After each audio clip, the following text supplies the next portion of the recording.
Who's the stupidest person you've ever met, and what story perfectly sums up their stupidity?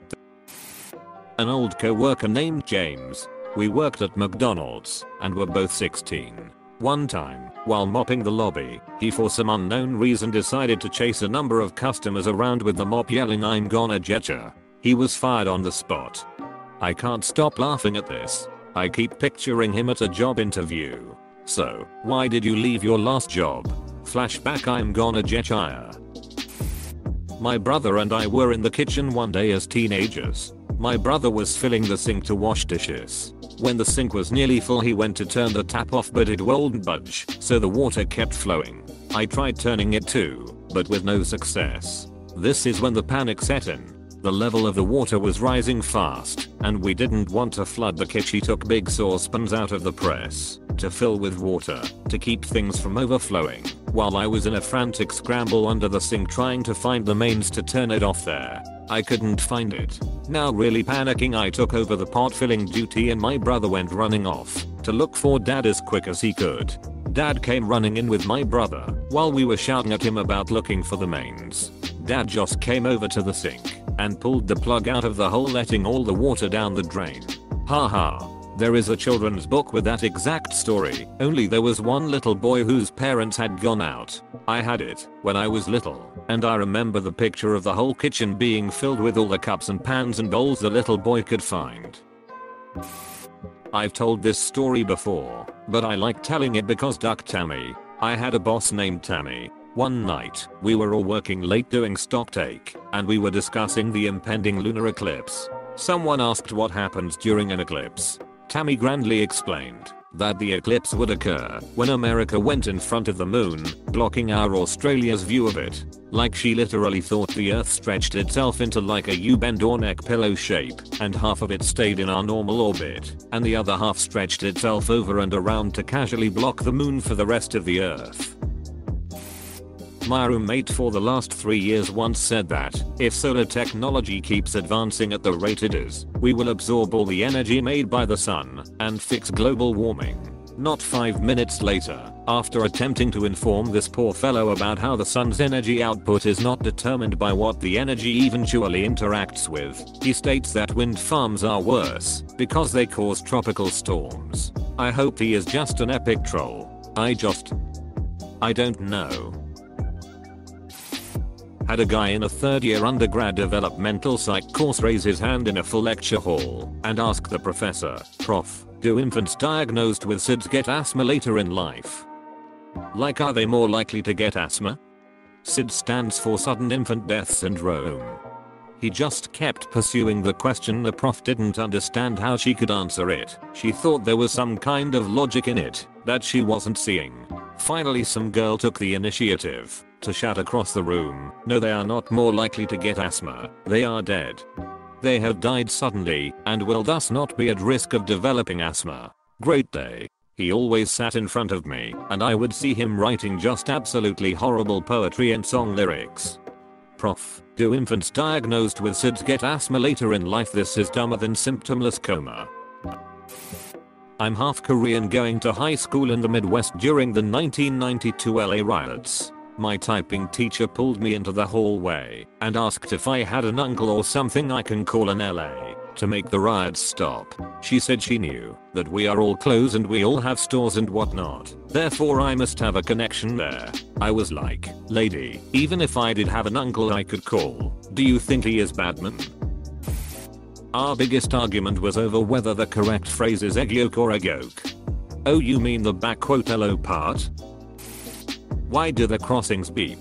For blind people, but blind people can't drive?" Back when I was in middle school, I was playing Guitar Hero with the neighbor, and he asks, "Hey man, why does the yellow button have a bump on it?" And for whatever reason, I, without missing a beat, says, "Oh, blind people can play, and they know where to put their fingers." We both accepted this as the obvious answer, and my brother was sitting on the couch watching, and he was like, "Are you two ducking retarded? How would a blind person play this game?" Think about it for a second, he felt pretty stupid after that. My cousin.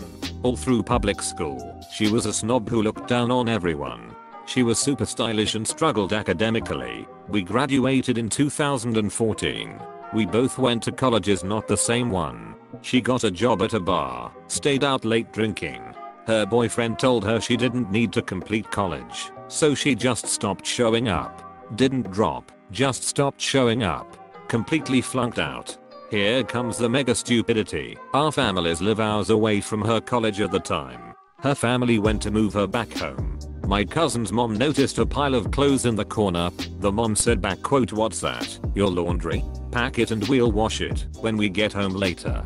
My cousin, I kid you not, back quote, "You can wash those." Turns out, she'd been throwing away clothes instead of washing them. She claimed she didn't know she could, yet she washed her undergarments and bras without a hitch. She's now at home with her family and has started doing more chores to show an increase in responsibility. She still tries to throw clothes away, citing that she didn't know they could be washed and reused. Makes me wonder what she thought all those years before college, before she left home. She wore some of the same outfits repeatedly. She had to have known they could be washed. When she lived at home, she had a special regenerating basket. She would place her dirty clothes in there, and then after a few days they would appear clean and back in the drawer, folded nicely. The problem was, she forgot to bring the magic basket to school with her. A girl my dad dated for a while. Even while dating her, my dad would say she was dumber than a bag of rocks. One day, she sat down to watch a movie with my dad. The movie was all about this guy and his twin brother. She sits and watches the whole thing, no interruptions. At the end, she turns and asks, "So there were two of him?" Would explain why she always had the TV turned to a music channel.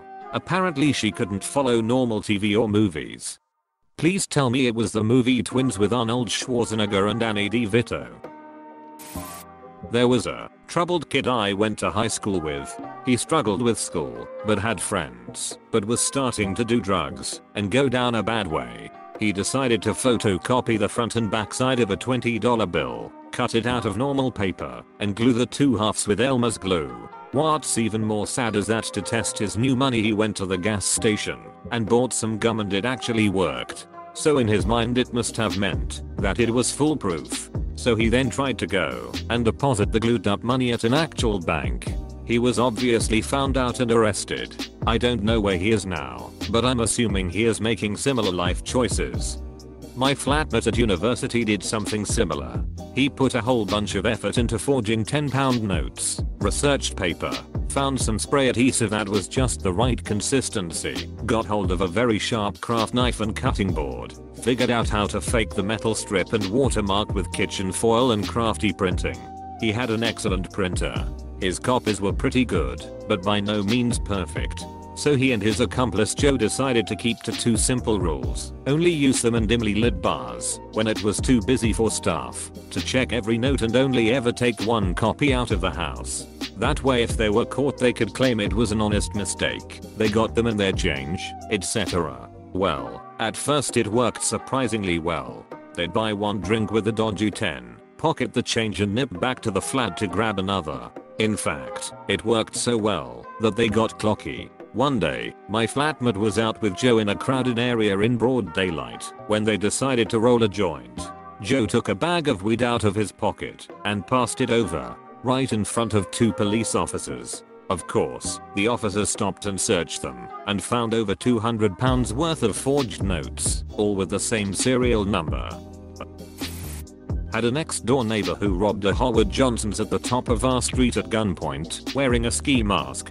Took the money, took off the mask, and was walking home 2 blocks down said street when cops pulled him over and found the mask, the gun and the money. He was wasted and asked them would it help if I said I'm sorry. Got a couple years in Rikers Island. Came out, broke into a local apartment house, stole some money and jewelry, got stuck out on a fire escape when the ladder wouldn't go down, and he had closed the window behind him. Couple more years. That's 2 stories, I guess. There's a few more, but you get the picture. He did leave me a box of cassettes when he went up one time, among them the Allman Brothers Live at the Fillmore. I became a lifelong fan. So, thanks, unnamed next door failed robber. He was actually a really nice guy, and, like, a young Ray Liotta handsome. Just dumb as a brick. I know a guy smokes a lot of weed and is fairly overweight. He had been trying to find work but was having trouble finding a job since everything he was interested in drug tested.